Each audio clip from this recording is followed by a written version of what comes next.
Hello everyone. Today, let us learn about the evolution of Standard English from the book An Outline History of English Language by F.T. Wood. The overview of today's learning is, we'll begin with introduction and then the characteristics, acceptable and not acceptable Standard English, reasons for standard speech, important factors, Professor H.C. Wyld, Standard English versus Non-Standard English, Professor Daniel Jones, North and Southern Dialect, George Puttenham, Written Literary Language, Commonwealth Period, Academy of Letters, the Standard English during 18th Century, 19th Century, influence of Germano-Phile, tendency, Purist Movement, contribution of Tennyson, William Morris, the four aspects of language, the recent years in Standard English, U and non-U English, and finally the conclusion. Introduction. The evolution of Standard English is significant and it can be traced in different period of time. The discussion on Standard English always brings in criticism and controversy. Those who do not approve standard language say that it is theoretical rather than real. The author says that the words and phrases used by younger generation are forceful and expressive, which the older generation call as linguistic outrages. The important characteristics of Standard English are, it is purely arbitrary, it is unscientific as it cannot be fixed. Standard English is artificial, so it is unstable and without vitality. It is not rigid, that is, it is not flexible. The author now says, great fallacy is, standard speech is often confused with standardized speech. He says, there can be standard English, but there cannot be standardized English because it keeps updating itself. One of the important characteristics of Standard English is that it is not rigid. It may be accepted as Standard English or it may not be accepted as Standard English. Now, acceptable Standard English. When we say, it is I, it is grammatically correct. However, the author says that it is me is also acceptable. Not acceptable Standard English. The pronunciation of Yorkshireman's and Lancashire of stud is not acceptable as they use it as a past tense of the verb to stand. Childer is not acceptable as the plural of child. The author says that the sentence, them books are mine, used by uneducated people is not acceptable. However, people who speak the above incorrect English are intelligible to each other, that is, they understand each other. Therefore, Standard English is the linguistic currency of the realm, that is the Queen's English. The reasons for cultivating standard speech are, it has become a natural product of certain historical, cultural and social factors. For instance, during Anglo-Saxon period, the dialect of Wessex has gained the dignity of a literary dialect. Wessex had a scholarly king, Alfred the Great, who was an author and translator.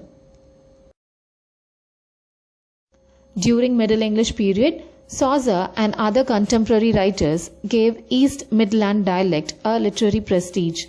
Caxton too used the same dialect. However, few dialects are considered inferior to English. The important factors for the emergence of Standard English are, firstly, invention of printing press. The invention of printing press stabilized spelling, grammar, syntax, and vocabulary, but not the pronunciation. Secondly, it is the influence of authorized version of the Bible, which was published in 1611. Thirdly, Dr. Johnson's dictionary helped to fix English spelling. It also distinguished between the reputable and low words. Fourthly, there was increase in social contact because of the increasing modes of transportation. There was also spread of education and reading habit among all classes.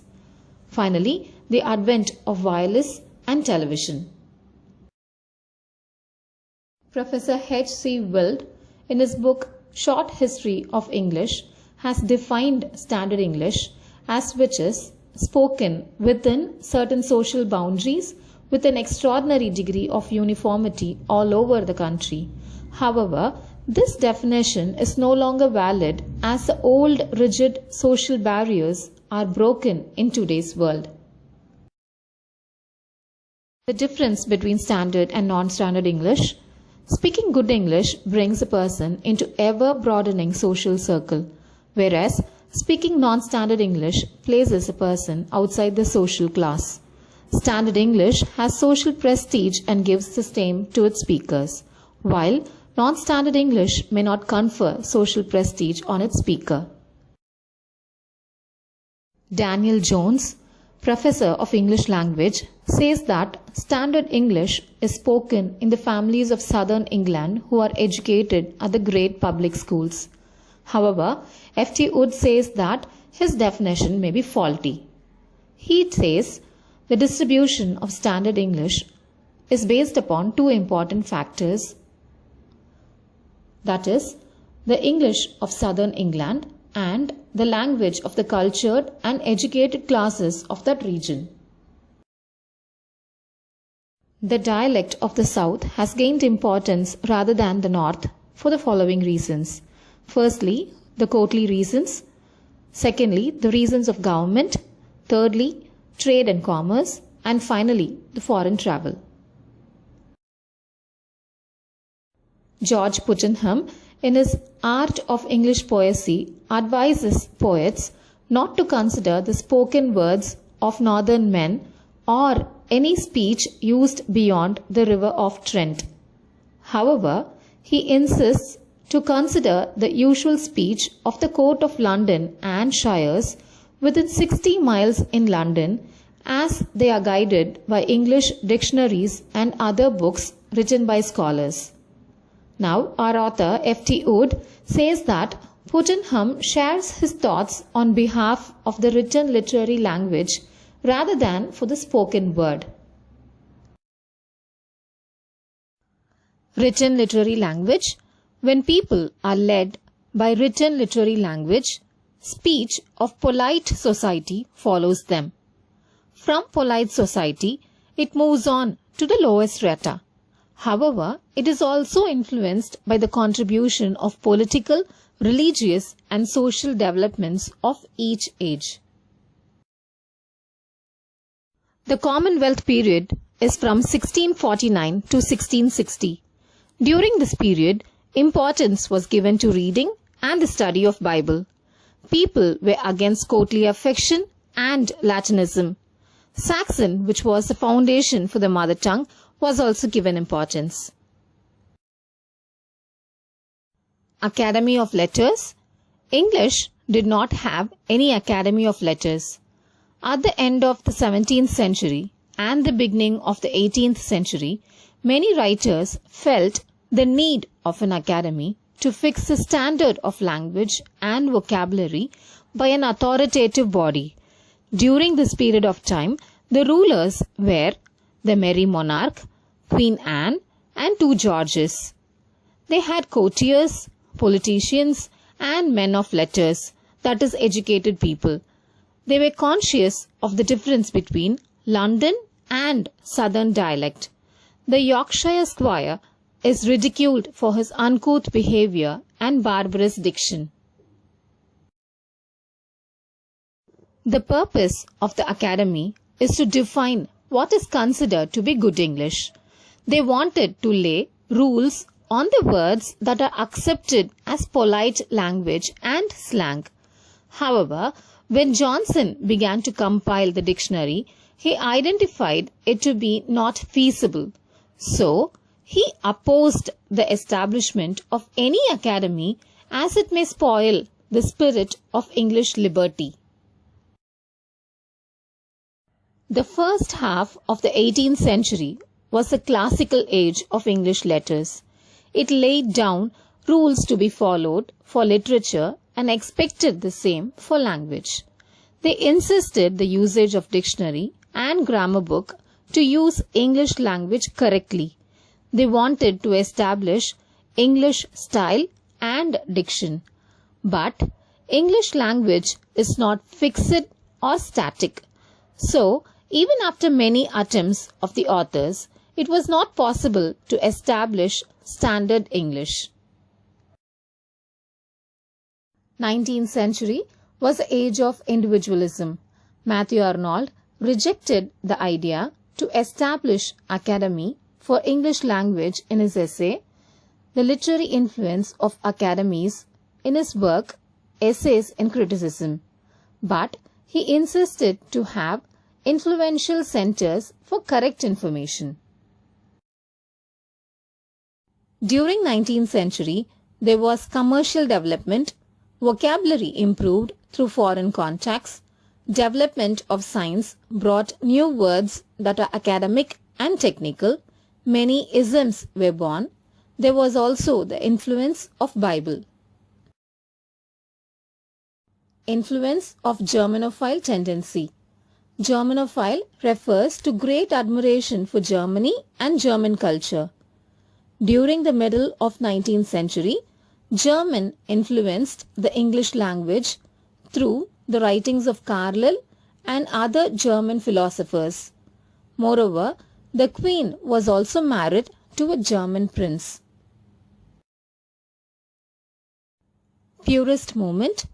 There are two important writers who insisted in using pure English words, namely Tennyson and William Morris.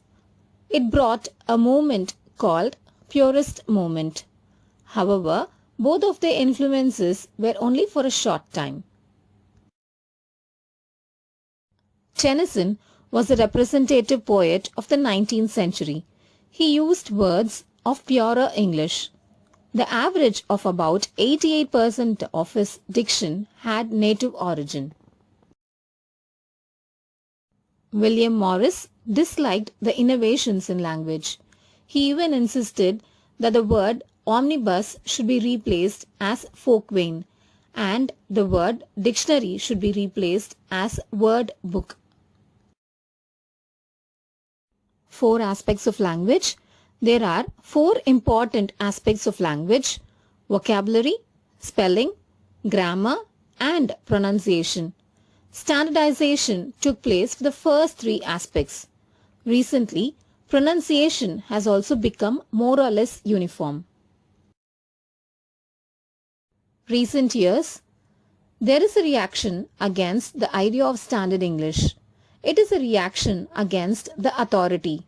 As a result, there was a new interest in New English, that is upper class English, and non-New English, that is non-upper class English. Here is a distinction of the words used in New and non-New English. In non-upper class English, it is notepaper, whereas in upper class English, it is writing paper. Mirror, and here it is looking glass. Coverlet, counterpane, take a bath, has a bath, radio, wireless. F.T. Wood concludes by saying that the reaction against the idea of standard English will be short-lived. If it lasts long, the standard of English may not be the same after 50 years when compared to what is used in the present day. Here is a reference for further study.